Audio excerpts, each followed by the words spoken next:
Good morning, everyone. Bezrat Hashem, the learning today is Leeor Nishmat Neria Ben Tadana ve'Avraham Mishael ben Zinishka.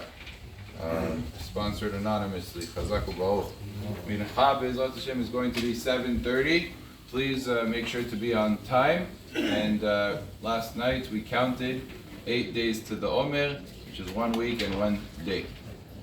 We want to start a little bit to discuss halachot of Shabbat. A little, every day, a little bit more at a time.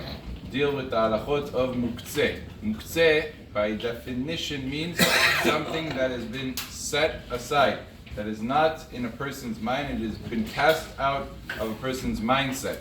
And the prohibition of Muktza, of handling Muktza, is a rabbinic institution. It's not from the Torah. It's not something that is included in the 39 melachot. But it is something that the Chachamim prohibited. Why did the Chachamim prohibit handling certain items on Shabbat?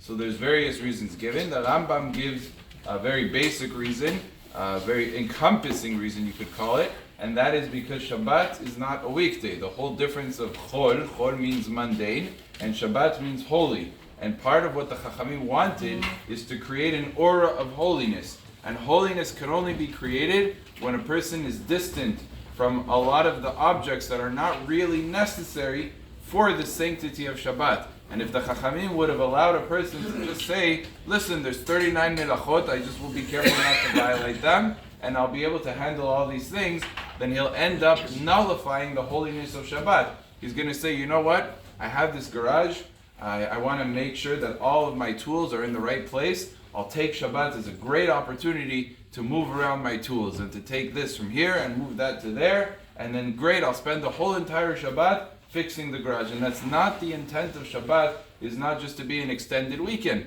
It's a day of holiness, and therefore the Chachamim prohibited handling certain items on account of that. Or he might go to his backyard and say, okay, great, I'm going to take this whole pile of stone and I'm going to move them to another location. And you'll spend the entire Shabbat, and that's taking away, it detracts from the holiness of the Shabbat. So this is the reason that Rambam gives. The Ravad gives a separate reason. He says because of the fact that if you come to handle certain things, you might come to take them and carry them in the public domain.